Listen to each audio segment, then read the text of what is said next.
Good morning प्यारे बच्चों। और आप सबकी दिवाली कैसी रही? वेरी गुड बेटा, हैप्पी दिवाली। आप सबकी दिवाली बहुत अच्छी रही होगी, है ना? आप सबने बहुत सारी मिठाइयाँ खाई होगी, बहुत सारे पटाखे चलाए होंगे। ओके बेटा, तो अब हमारी दिवाली ख़त्म हो गई है। अब हमको फिर से अपना स्टडी वर्क स्टार्ट करना पड़ेगा, है ना? क्योंकि फाइनल एग्ज़ाम भी आने वाली है ना।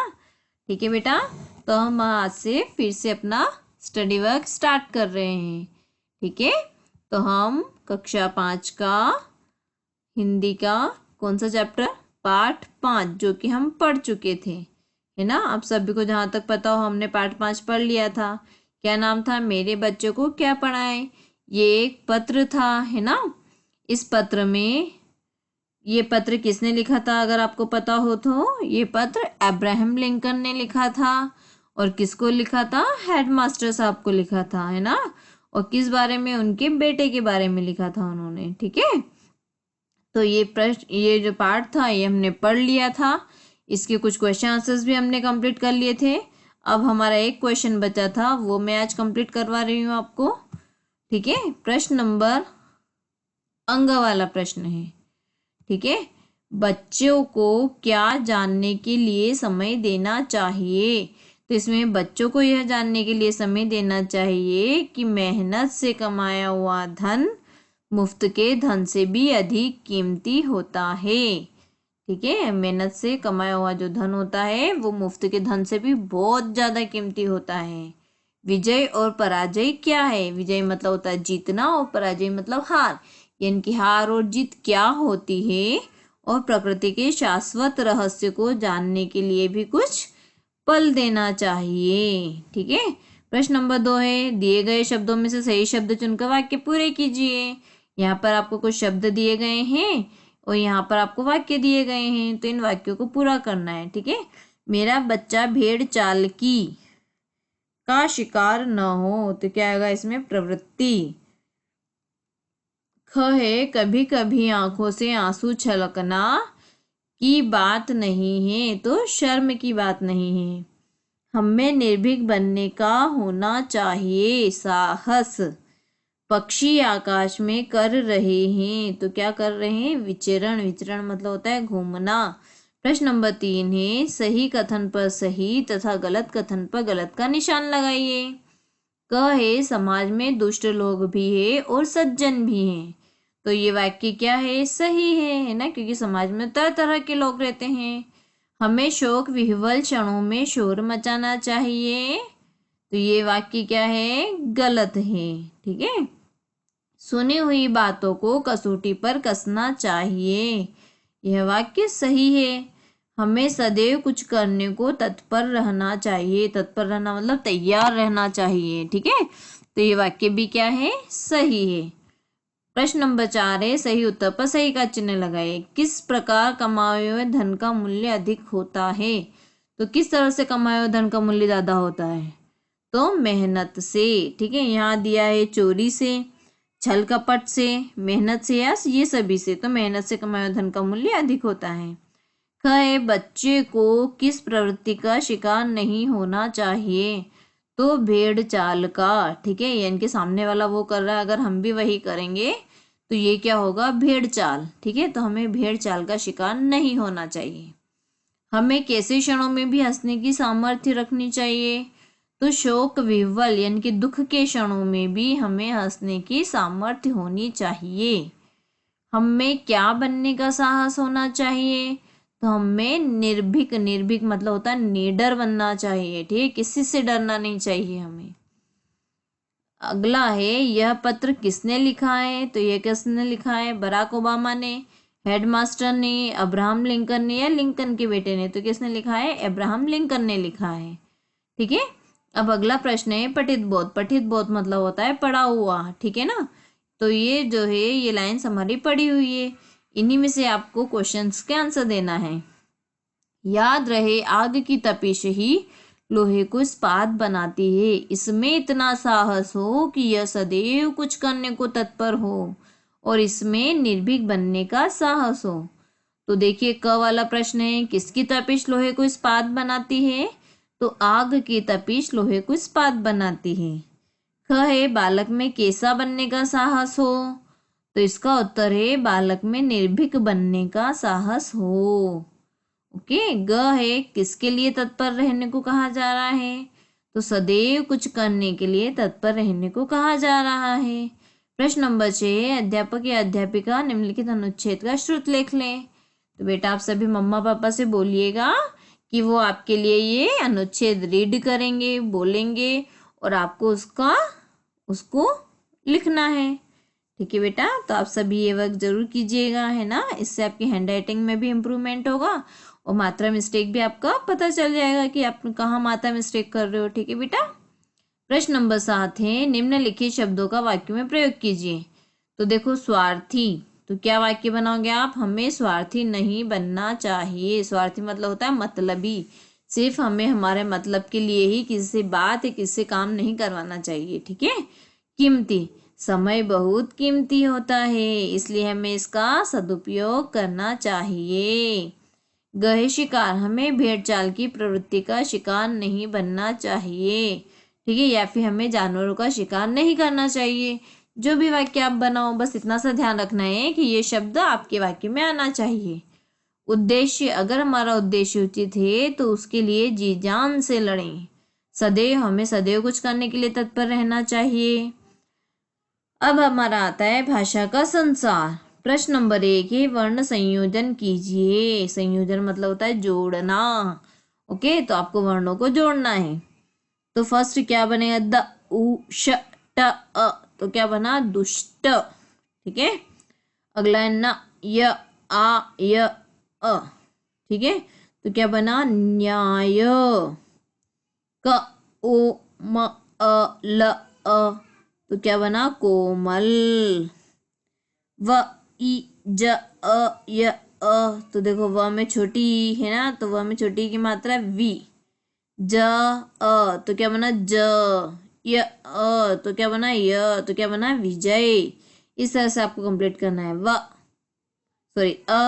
व अ श य अ, तो देखिए क्या बना, अवश्य। ओके।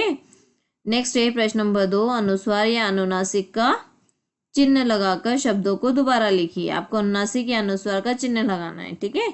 अंक का जो डॉट होता है वो अनुस्वार होता है और चंद्र बिंदु जो होता है वो अनुनासिक होता है। जिसे यहाँ दिया हंसना, तो हंसना के ऊपर क्या लगता है, चंद्र बिंदु लगता है। संघर्ष के ऊपर अनुस्वार। ठीक है। आंख अनुनासिक, आंसू अनुनासिक का चिन्ह लगेगा, संपूर्ण अनुस्वार, झंडा अनुस्वार। ठीक है। अगला प्रश्न है हमारा प्रश्न नंबर 3, दिए गए वाक्य शब्दों को भाववाचक संज्ञा में बदलिए। जैसे दिया है मूर्ख, तो मूर्ख से क्या बनेगा, मूर्खता। पशु पशुता, मित्र मित्रता, लड़का लड़कपन। ठीक है। कठिन कठिनता, गरम गर्मी। प्रश्न नंबर 4 है, निम्नलिखित शब्दों के वचन बदलिए। अब आपको वचन बदलना है। इनकी यहाँ पर आपको एक वचन दिया है, आपको बहुवचन लिखना है ना। चलिए, तो देखिए मधुमक्खी, तो क्या बनेगा, मधुमक्खियां। बच्चा बच्चे, पक्षी पक्षियों। और अध्यापक अध्यापकों, रास्ता रास्तों, वधु वधुओं। ठीक है, यहाँ बड़े ओ की मात्रा छोटे ओ की मात्रा में कन्वर्ट हो जाएगी। चिड़िया, तो क्या बनेगा, चिड़िया। बेटा बेटों। ओके। इस तरह से हमारा ये चैप्टर फिनिश होता है यहीं पर। ठीक है। अब हम थोड़ा सा ग्रामर ले रहे हैं। हमारा हिंदी ग्रामर पार्ट 4 है ना, पार्ट 3 तक हमारा कंप्लीट हो गया था। हमारा पार्ट 4 है संज्ञा। क्या नाम है उसका, संज्ञा। अब संज्ञा क्या होता है, तो संज्ञा का अर्थ है नाम। ओके। इस संसार में प्रत्येक व्यक्ति, वस्तु, प्राणी, स्थान, किसी न किसी का नाम होता है। संलग्न चित्र को देखिए और वाक्यों को पढ़िए। मानव और मालती पिताजी के साथ आगरा गए। वहां उन्होंने ताजमहल देखा। ताजमहल सफेद संगमरमर का बना है। ठीक है। ताजमहल का सौंदर्य देखकर वे चकित रह गए। इसमें मानव, मालती, पिताजी क्या है, प्राणी के नाम हैं। ठीक है। मानव, मालती और पिताजी ये प्राणी के नाम है। आगरा और ताजमहल ये स्थान के नाम हैं, ठीक है। संगमरमर जो है वो वस्तु का नाम है, और सौंदर्य जो है यह एक गुण का नाम है। तो ये सब क्या है? संज्ञा है। तो देखिए, किसी व्यक्ति, वस्तु, स्थान या भाव के नाम को क्या कहते हैं? संज्ञा कहते हैं। और संज्ञा के कितने भेद होते हैं? तो संज्ञा के 3 भेद होते हैं। कौन कौन से हैं वो? पहला है व्यक्तिवाचक संज्ञा, दूसरा है जातिवाचक संज्ञा, तीसरा है भाववाचक संज्ञा। ठीक है। अब पहला व्यक्तिवाचक संज्ञा क्या होता है? तो किसी विशेष व्यक्ति, वस्तु या स्थान के नाम को व्यक्तिवाचक संज्ञा कहते हैं। ठीक है। इसमें नाम आना चाहिए, ये ध्यान रखना। ओके, नाम को व्यक्तिवाचक संज्ञा कहते हैं, जैसे दिल्ली, हिमालय, सौरभ, गंगा, नवभारत टाइम्स आदि। ये सब क्या है? किसी न किसी के नाम हैं। ठीक है, चाहे वो व्यक्ति का नाम हो, वस्तु का नाम हो या स्थान का नाम हो, तो इनके नाम को व्यक्तिवाचक संज्ञा कहते हैं। ठीक है। जैसे यहाँ दिया इंडिया गेट, महात्मा गांधी और रामचरितमानस।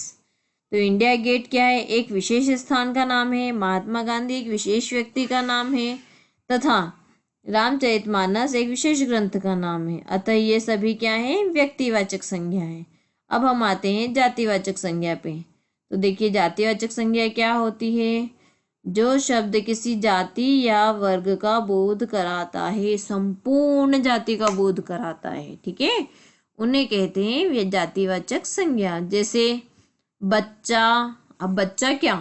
कोई नाम नहीं है, कौन सा भी बच्चा हो सकता है ना। सैनिक, ठीक है, नदी, पुस्तक, पर्वत, फल, नगर आदि।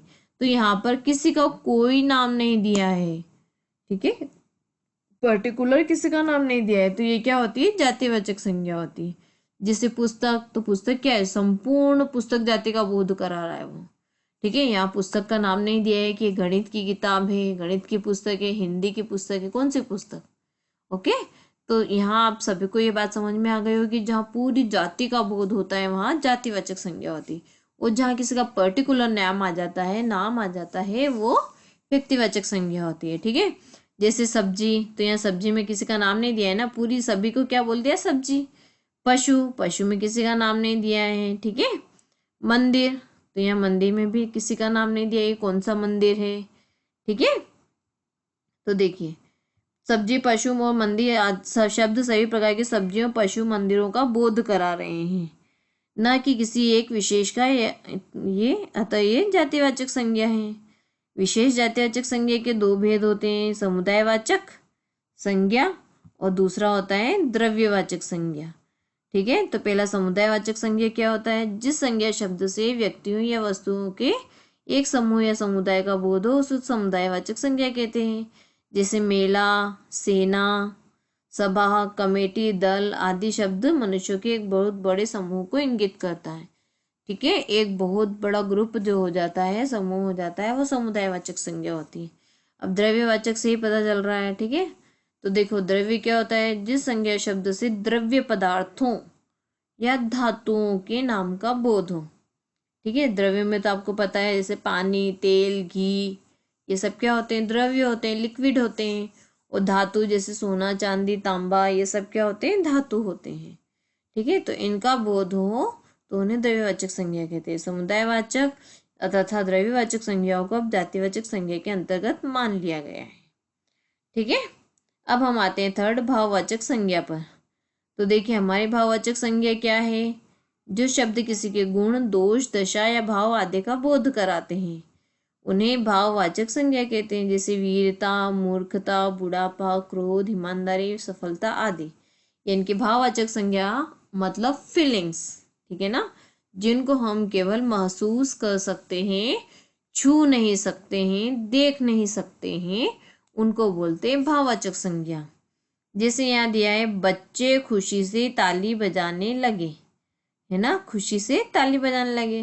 तो यहाँ जो खुशी शब्द है, इसको क्या हम टच कर सकते हैं, पकड़ सकते हैं खुशी को? नहीं ना। करेला कड़वा होता है। अब कड़वा, उसका टेस्ट कैसा है? कड़वा है। तो यहाँ कड़वा शब्द जो है भाववाचक संज्ञा है। बुढ़ापा व्यक्ति को कमजोर कर देता है, तो बुढ़ापा। ठीक है। तो इन वाक्यों में खुशी, कड़वा और बुढ़ापा भाव और दशा के नाम हैं। इन्हें हम केवल अनुभव कर सकते हैं, छू, देख या पकड़ नहीं सकते, अतः ये भाववाचक संज्ञा है। ओके, अब भाववाचक संज्ञा बनाना। तो देखो, कुछ शब्द मूल रूप में भाववाचक संज्ञा होते हैं, जैसे सत्य, दया आदि, है ना। और कुछ भाववाचक संज्ञाएं जातिवाचक संज्ञा, सर्वनाम, विशेषण, क्रिया शब्दों से बनाई जाती है। जैसे मित्र, तो मित्र से क्या बनेगा? मित्रता, है ना। शत्रु से शत्रुता, लड़का से लड़कपन, मानव से मानवता, पराया से परायापन, अच्छा से अच्छाई, ऊंचा से ऊंचाई, राष्ट्रीय से राष्ट्रीयता, कठिन से कठिनाई, है ना। हंसना से हंसी, ठीक है। इसी तरह आगे भी दिया है आपको, अपना से अपनापन या अपनत्व भी बोल सकते हैं, अहम से अहंकार, मीठा से मिठास, ठंडा से ठंडक, सफल से सफलता, चढ़ना से चढ़ाई, पढ़ना से पढ़ाई, खेलना से खेल, है ना। कमाना से कमाई और पूजना से पूजा। ओके, तो इस तरह से हमारा ये हिंदी ग्रामर का पार्ट 4 भी कंप्लीट होता है।